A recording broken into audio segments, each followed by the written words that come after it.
제 17장.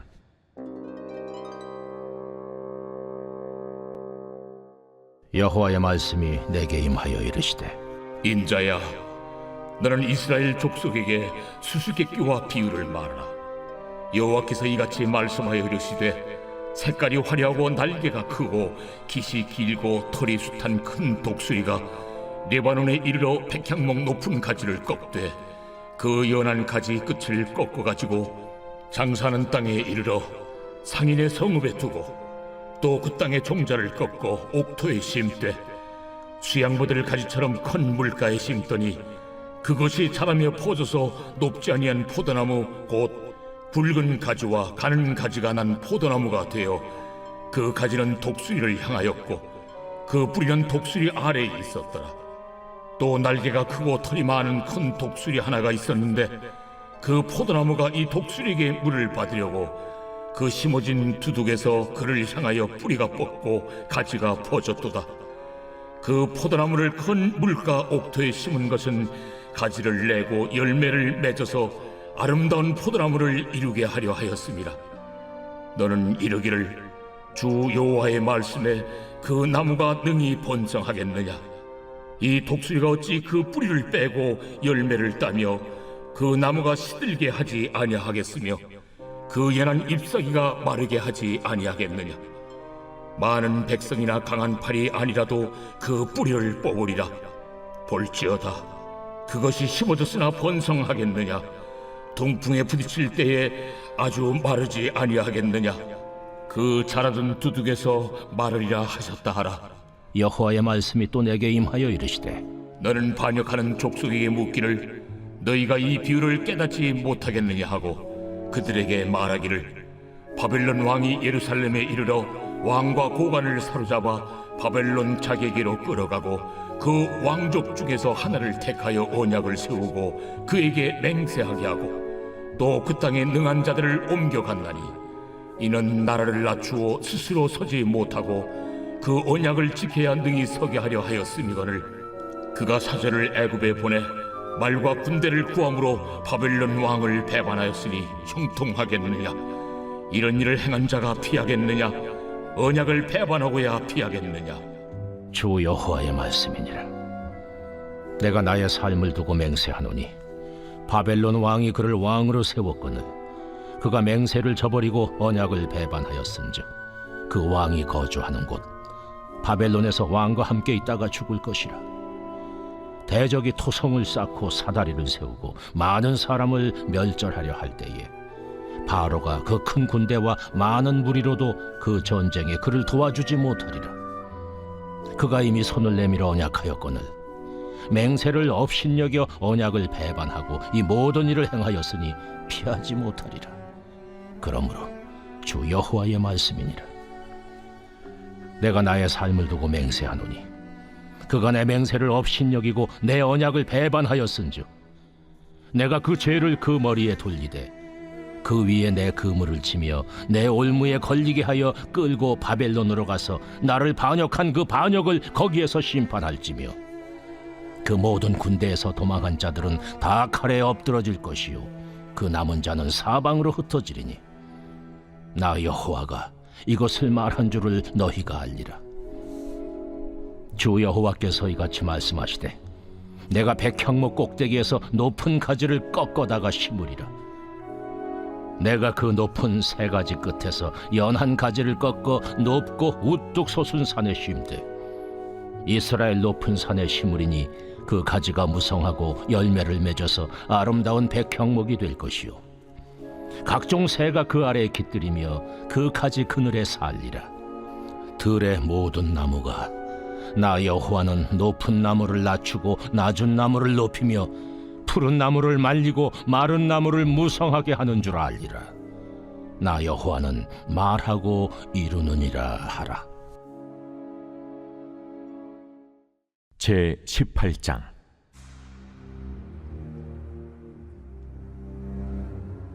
또 여호와의 말씀이 내게 임하여 이르시되, 너희가 이스라엘 땅에 관한 속담에 이르기를, 아버지가 신 포도를 먹었으므로 그의 아들의 이가 시다고 하면 어찌 됨이냐? 주 여호와의 말씀이니라. 내가 나의 삶을 두고 맹세하노니 너희가 이스라엘 가운데서 다시는 이 속담을 쓰지 못하게 되리라. 모든 영혼이 다 내게 속한지라. 아버지의 영혼이 내게 속함같이 그의 아들의 영혼도 내게 속하였나니 범죄하는 그 영혼은 죽으리라. 사람이 만일 의로워서 정의와 공의를 따라 행하며 산 위에서 재물을 먹지 아니하며 이스라엘 족속의 우상에게 눈을 들지 아니하며 이웃의 아내를 더럽히지 아니하며 월경 중에 있는 여인을 가까이 하지 아니하며 사람을 학대하지 아니하며 빚진 자의 저당물을 돌려주며 강탈하지 아니하며 줄인 자에게 음식물을 주며 벗은 자에게 옷을 입히며 별일을 위하여 구워주지 아니하며 이자를 받지 아니하며 스스로 손을 금하여 죄를 짓지 아니하며 사람과 사람 사이에 진실하게 판단하며 내 율례를 따르며 내 규례를 지켜 진실하게 행할진대 그는 의인이니 반드시 살리라. 가령 그가 아들을 낳았다 하자 그 아들이 이 모든 선은 하나도 행하지 아니하고 이 죄악 중 하나를 범하여 강포하거나 살인하거나 산 위에서 재물을 먹거나 이웃의 아내를 더럽히거나 가난하고 궁핍한 자를 학대하거나 강탈하거나 빚진 자의 저당물을 돌려주지 아니하거나 우사에게 눈을 들거나 가증한 일을 행하거나 별일을 위하여 구워주거나 이자를 받거나 할진대 그가 살겠느냐? 결코 살지 못하리니 이 모든 가증한 일을 행하였은즉 반드시 죽을지라. 자기의 피가 자기에게로 돌아가리라. 또 가령 그가 아들을 낳았다 하자 그 아들이 그 아버지가 행한 모든 죄를 보고 두려워하여 그대로 행하지 아니하고 산 위에서 재물을 먹지도 아니하며 이스라엘 족속의 우상에게 눈을 들지도 아니하며 이웃의 아내를 더럽히지도 아니하며 사람을 학대하지도 아니하며 저당을 잡지도 아니하며 강탈하지도 아니하고 줄인 자에게 음식물을 주며 벗은 자에게 옷을 입히며 손을 금하여 가난한 자를 압제하지 아니하며 별이나 이자를 받지 아니하여 내 규례를 지키며 내 율례를 행할진대 이 사람은 그의 아버지의 죄악으로 죽지 아니하고 반드시 살겠고 그의 아버지는 심히 포악하여 그 동족을 강탈하고 백성들 중에서 선을 행하지 아니하였으므로 그는 그의 죄악으로 죽으리라. 그런데 너희는 이르기를 아들이 어찌 아버지의 죄를 담당하지 아니하겠느냐 하는도다. 아들이 정의와 공의를 행하며 내 모든 율례를 지켜 행하였으면 그는 반드시 살려니와 범죄하는 그 영혼은 죽을지라. 아들은 아버지의 죄악을 담당하지 아니할 것이요 아버지는 아들의 죄악을 담당하지 아니하리니 의인의 공의도 자기에게로 돌아가고 악인의 악도 자기에게로 돌아가리라. 그러나 악인이 만일 그가 행한 모든 죄에서 돌이켜 떠나 내 모든 율례를 지키고 정의와 공의를 행하면 반드시 살고 죽지 아니할 것이라. 그 범죄한 것이 하나도 기억함이 되지 아니하리니 그가 행한 공의로 살리라. 내가 어찌 악인이 죽는 것을 조금인들 기뻐하랴. 그가 돌이켜 그 길에서 떠나 사는 것을 어찌 기뻐하지 아니하겠느냐. 만일 의인이 돌이켜 그 공의에서 떠나 범죄하고 악인이 행하는 모든 가증한 일대로 행하면 살겠느냐. 그가 행한 공의로운 일은 하나도 기억함이 되지 아니하리니 그가 그 범한 허물과 그 지은 죄로 죽으리라. 그런데 너희는 이르기를 주의 길이 공평하지 아니하다 하는도다. 이스라엘 족속아 들을지어다. 내 길이 어찌 공평하지 아니하냐. 너희 길이 공평하지 아니한 것이 아니냐.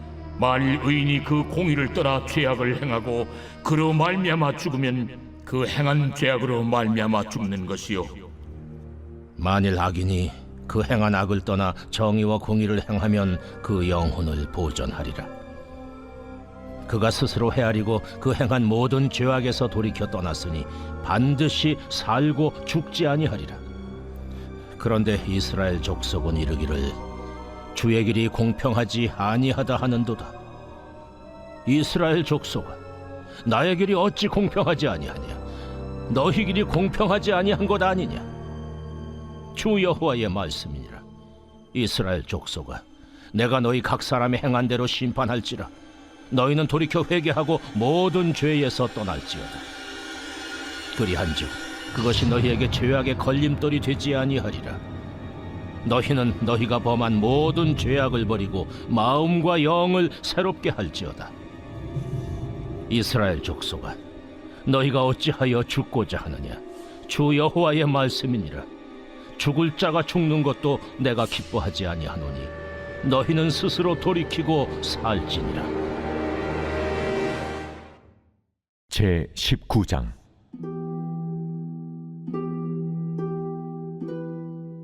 너는 이스라엘 고관들을 위하여 애가를 지어 부르라. 내 어머니는 무엇이냐? 암사자라.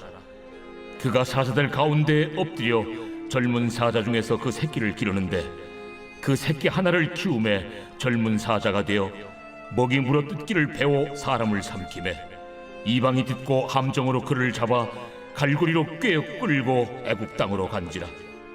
암사자가 기다리다가 소망이 끊어진 줄을 알고 그 새끼 하나를 또 골라 젊은 사자로 키웠더니 젊은 사자가 되매 여러 사자 가운데 왕래하며 먹이 물어 뜯기를 배워 사람을 삼키며 그의 궁궐들을 헐고 성읍들을 부수니 그 우는 소리로 말미암아 땅과 그 안에 가득한 것이 황폐한지라.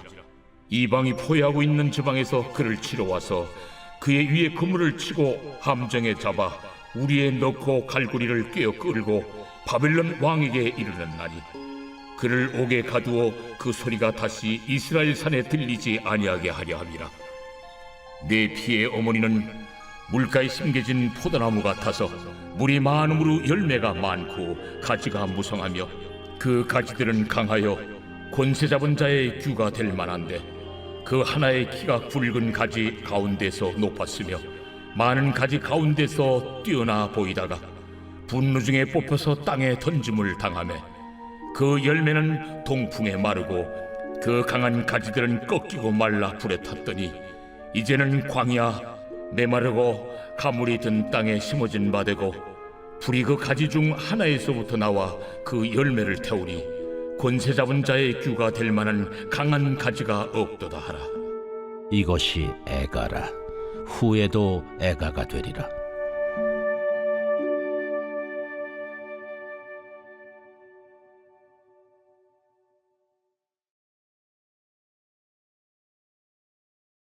제 87편. 고라자손의 시 곧 노래. 그의 터전이 성산에 있으며 여호와께서 야곱의 모든 거처보다 시온의 문들을 사랑하시는도다. 하나님의 성이여 너를 가리켜 영광스럽다 말하는도다. 나는 라합과 바벨론이 나를 아는 자 중에 있다 말하리라. 보라, 블레셋과 두로와 구스여 이것들도 거기서 났다 하리로다. 시온에 대하여 말하기를 이 사람 저 사람이 거기서 났다고 말하리니 지존자가 친히 시온을 세우리라 하는도다.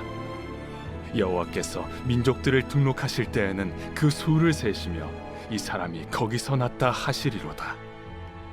노래하는 자와 뛰어노는 자들이 말하기를 나의 모든 근원이 내게 있다 하리로다.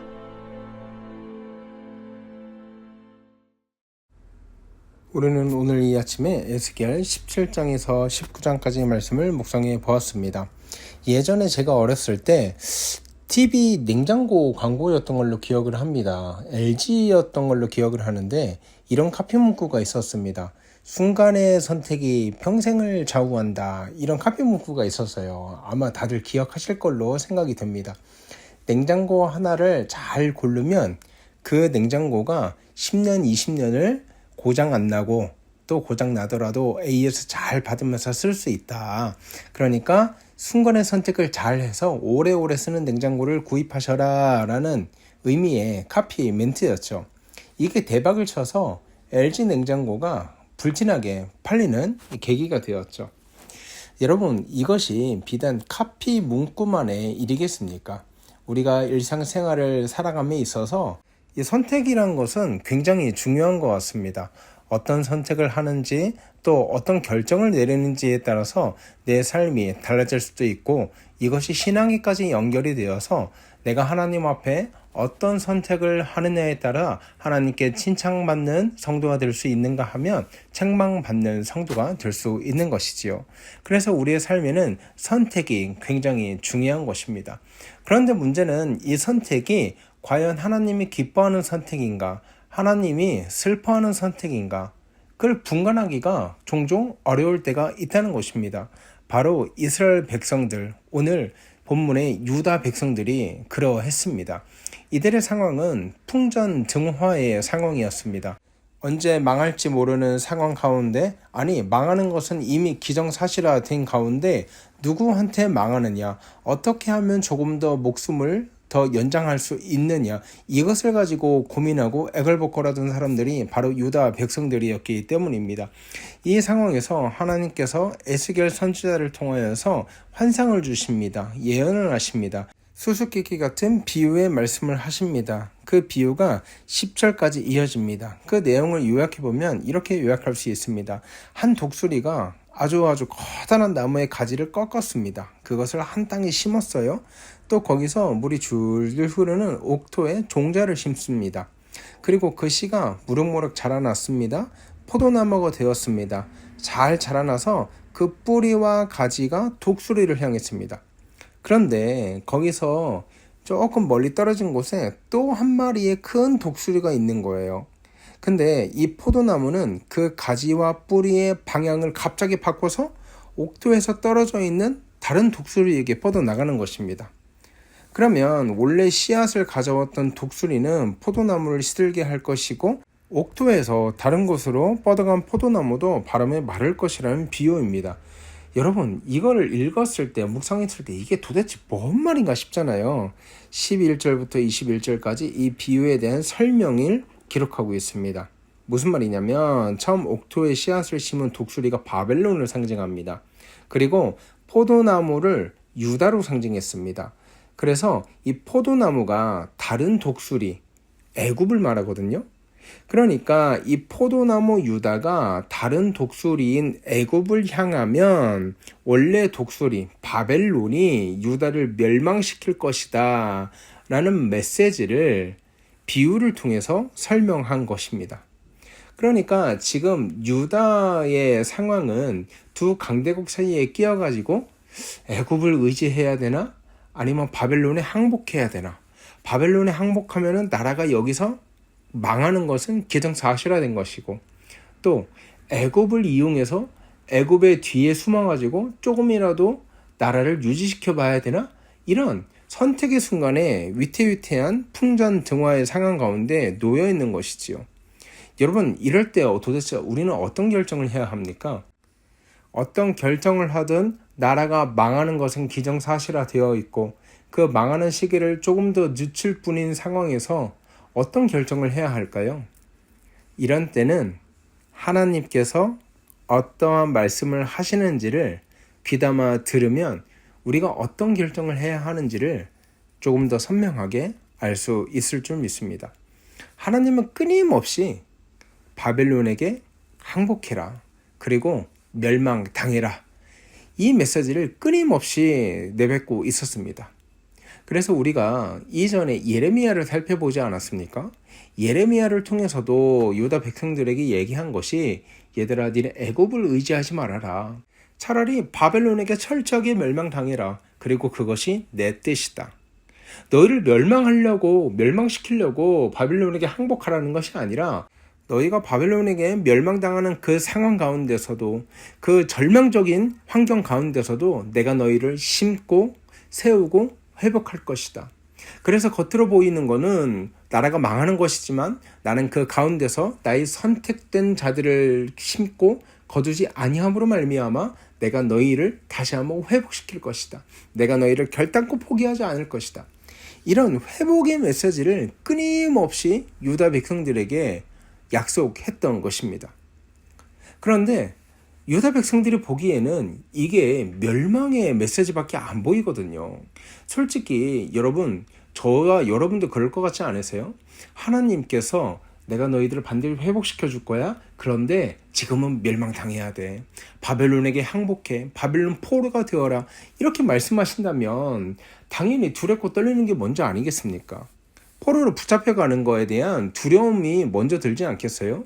그러니까 이 유다 백성들도 하나님 말씀에 불순종하면서 자기들의 지혜와 자기들의 생각으로 이 바벨론 멸망으로부터 조금이라도 벗어나기 위해서 안간힘을 쓰고 있는 것입니다.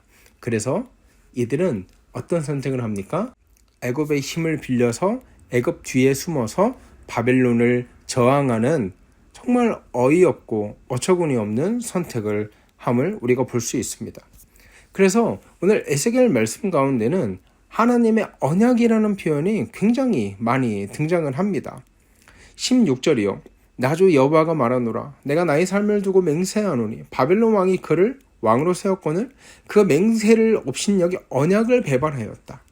그러니까 하나님께서 야 니네 바벨론에 붙잡혀 가라. 내가 너희 회복시킬게. 약속할게. 이 언약을 그 유다 백성들이 손바닥 뒤집듯 뒤집어 버렸다는 거예요. 그리고 18절이요. 그가 이미 손을 내밀어 언약하였거늘 맹세를 업신여기 언약을 배반하였다. 그러니까 이 모든 일을 피하지 못하리라. 내가 너희하고 약속하지 않았느냐? 언약하지 않았느냐? 왜 근데 그 언약을 배반하느냐? 그래서 뭐라고 합니까? 또 19절에도 이 말씀이 또 등장합니다. 그가 내 맹세를 업신여기고 내 언약을 배반하였다. 그러니까 하나님께서 끊임없이 얘기하는 거는 얘들아 너네를 바벨론 포로로 보내려고 하는 것은 내가 너희를 멸망시키기 위한 것이 아니라 내가 너희를 회복시키기 위한 것이야. 내가 약속했잖아. 내가 서슬퍼렇게 그걸 기억하고 있잖아. 제발 내 말 좀 들어. 이 얘기를 지금 끊임없이 하나님께서 강조하시는 거예요. 그런데 이 유다 백성들은 어땠습니까? 그 언약을 기억지도 않는 거예요. 그 선택을 함에 있어서 하나님의 언약이라는 것은 기억조차 못하고 자기의 생각과 자기의 지혜만 가지고 어리석은 결정을 하고 있다는 것이죠. 사랑하는 여러분, 우리가 어떤 결정을 할 때요, 이렇게 해야 될지 저렇게 해야 될지 도무지 답이 나오지 않는 순간이 있지 않습니까? 간단하게 하나님께서 우리에게 어떤 약속을 하셨는가? 하나님께서 우리에게 허락하신 약속이 무엇인가? 하나님께서 우리와 언약하고 있는 것이 무엇인가? 그것을 선명하게 기억한다면 우리가 어떤 결정을 할 때 하나님의 뜻에 맞는 결정을 할 수 있을 줄 믿습니다. 그 언약이 무엇입니까? 바로 예수 그리스도입니다. 그 언약의 결정체가 예수 그리스도입니다. 그러니까 어떤 선택을 할 때 예수님이라면 어떻게 하셨을까?